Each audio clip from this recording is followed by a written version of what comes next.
আসসালামু আলাইকুম বন্ধুরা, সবাই কেমন আছেন? আশা করছি সবাই ভালো আছেন। আলহামদুলিল্লাহ, আমিও ভালো আছি।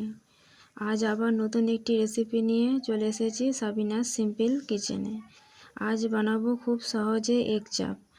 আপনারা সবাই তো খেয়েছেন চিকেন চাপ, মাটন চাপ, একবার এভাবে এগ চাপ খেয়ে দেখবেন। চলুন রেসিপিটি শুরু করা যাক। আমি এখানে সব মশলা বেটে নিচ্ছি, সব রকমই মশলা। পেঁয়াজ বেটে নিলাম, কাজু বাদাম বেটে নিচ্ছি এখানে।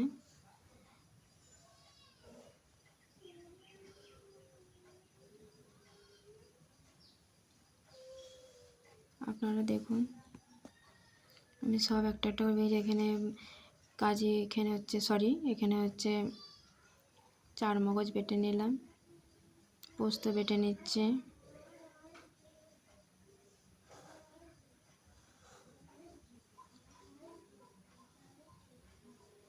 আমি এখানে ডিমগুলো সেদ্ধ করে নিয়েছিলাম, ডিমগুলো এখানে ছাড়িয়ে নিচ্ছি ভালোভাবে। ছাড়িয়ে নিয়ে একটু একটু করে ছিঁড়ে দেবো, এগুলো সামান্য সামান্য করে ছিঁড়ে নিয়েছি। এখানে সব মশলা আমি রেডি করে নিয়েছি, সব রকম মশলা আছে এখানে, আমি সব রেডি করে নিয়েছি। আমি এগুলোকে এবার ম্যারিনেট করব। বেরেস্তা ভাজার জন্য পেঁয়াজ নিয়েছি, এখানে তো আপনারা দেখলেন বাটলাম, চার মগজ, কাজু বাদাম, পোস্ত, আর এখানে গোটা গরম মশলা নিয়েছি, একটা তেজপাতা নিয়েছি, এখানে কেওড়া পানি নিয়েছি। আমি এখানে ম্যারিনেট করার জন্য একটা পাত্র নিয়ে নিয়েছি, তার মধ্যে দিয়ে দিলাম পেঁয়াজ বাটা, তারপরে দিয়ে দেবো পোস্ত বাটা, কাজু বাদাম বাটা, চার মগজ বাটা, সব দিয়ে দেবো আস্তে আস্তে। আমি এখানে সব মশলা নিয়ে নিয়েছি। এখানে আদা রসুন বাটা দিয়ে দিচ্ছি 1 চামচ, এখানে হচ্ছে কাশ্মীরি লঙ্কা গুঁড়ো, এমনি ঝাল লঙ্কা গুঁড়ো, আর জিরে আর নুন। এখানে আমি হলুদ ব্যবহার করব না। এখানে মশলাটাকে ভালোভাবে মাখিয়ে নেবো। এখানে 1 চামচ কেওড়া পানি দিয়ে দেবো, এখানে ভালোভাবে মাখিয়ে নেব। মাখিয়ে নেওয়ার পর ডিমগুলো এতে দিয়ে মাখিয়ে 5 মিনিট মতো রেখে দেবো। বেশি রাখলেও ভালো, আমি 5 মিনিট রেখেছিলাম।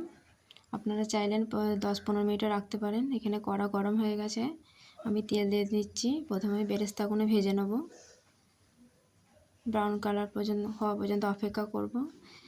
দিয়ে ব্রাউন কালার হলেই আমি এটাকে তুলে নেব। আমি পেঁয়াজগুলো বেরেস্তাগুলো ভাজা হয়ে গেছে, আমি তুলে নিলাম। দিয়ে এর মধ্যে আমি ডিমগুলো ভেজে নেব ভালোভাবে। বেশি লাল করব না, হালকা লাল করে আমি ভেজে নেব ডিমগুলোকে, ভেজে তুলে নেব।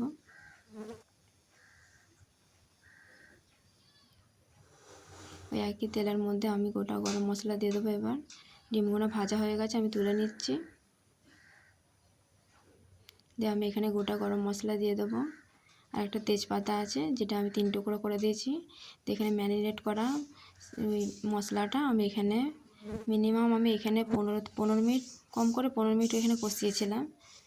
এটা কষিয়ে যেতে হবে, লাগলে সামান্য পরিমাণ পানি দিতে পারেন, কিন্তু এটাকে কষাতে হবে, অনেকক্ষণ ধরে কষাতে হবে। তারপর এখানে 15-20 মিনিট পর কষানোর পর আমি পানি দিয়ে ফুটিয়ে নেব। ফোটানো হয়ে গেছে, দিয়ে তারপরে ডিমগুলো দিয়ে আরও 15 মিনিট হালকা আঁচে ফোটাবো। আর এখানে আর কিছু ব্যবহার করার দরকার নেই। 15 মিনিট পর দেখছেন কেমন হয়েছে, খুব সুন্দর হয়েছে, নিশ্চয়ই দেখতে পাচ্ছেন। এভাবে একবার করে দেখবেন, খুব ভালো লাগবে খেতে, খুব সুস্বাদু হবে খেতে।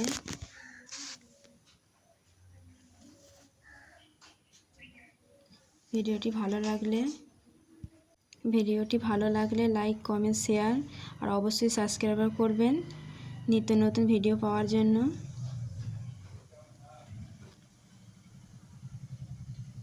দেখছেন খুব সুন্দর হয়েছে, খুব ভালো হয়েছে।